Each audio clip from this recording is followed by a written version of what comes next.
ঢাকাতে খালেদা জিয়াকে যেদিন বালুর ট্রাক দিয়ে অবরুদ্ধ করা হয়েছিল, তখন শিবিরের নেতা কর্মীরা মালিবাগে নেমেছিল মিছিলে। সেই নেমে শিবির নেতা মনসুর শহীদ হয়েছে মার্চ ফর ডেমোক্রেসিতে।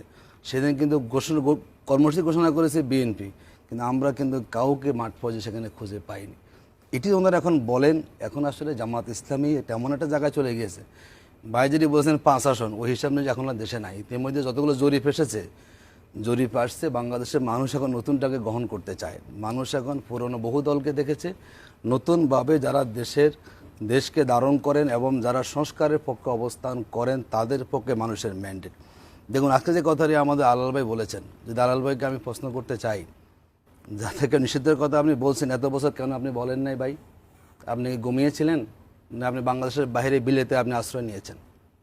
91-এ জামাতের সমর্থনে সরকার গঠন করেছেন, আবার আওয়ামী লীগের বিরুদ্ধে বিএনপি জামাত জোট হয়েছে। 2001 সালে গিয়ে আমরা একসাথে সরকার গঠন করেছি।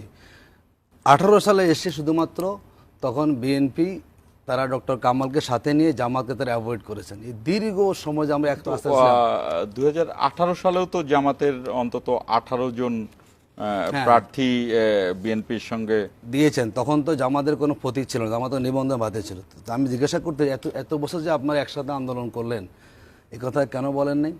এখন কেন বলছেন? এটারও কারণ আছে। আমরা দেখলাম যে যেই বয়ান দিয়ে আওয়ামী লীগ এই দেশের মানুষকে শোষণ করেছে, আয়নাগর তৈরি করেছে, জুলুম করেছে, একই বয়ান এখন সামনে দাঁড় করাচ্ছেন। তো আলাল ভাই আমাদের সিনিয়র রাজনীতিবিদ, শ্রদ্ধা রেখে বলি, এই সমস্ত বয়ান এখন আর মানুষ গ্রহণ করে না।